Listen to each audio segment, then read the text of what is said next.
replace a broken regulator grill in my home, and I noticed that the original was made much like a tiny little stile and rail door, but using a glue joint bit to form the profiles.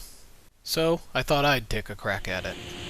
You'll need some fairly wide stock to create the louvers and keep the grain running in the right direction. The stock for the louvers in the ends gets milled on the cross grain, as if they're the rails of a door. And the long edges get milled with the grain, as if they were the stiles of a door.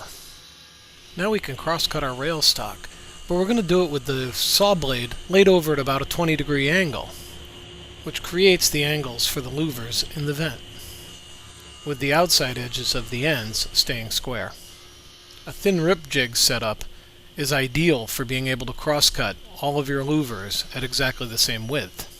And the last bit of your blank becomes the center V-shaped divider rail. And assembly is nothing more than just gluing up your parts and stacking them together as you would any other tiny little stile and rail door. But I did use a set of spacers that I cut, allowing me to quickly assemble the unit and keep the proper spacing between the louvers. I worked from both ends back to the center so that any tiny little variation in the thickness of all my stock didn't add up to a big gap at one end.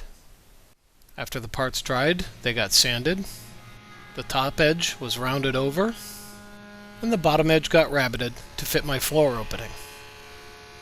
But the real purpose of this video was not to teach you how to build a vent, but rather to spur your mind into thinking of alternative uses for the bits that you already own. I had never thought of using a glue joint bit as if it were a stile and rails set, but it worked out pretty well in this particular case. And now I can make custom vents in any species I want to.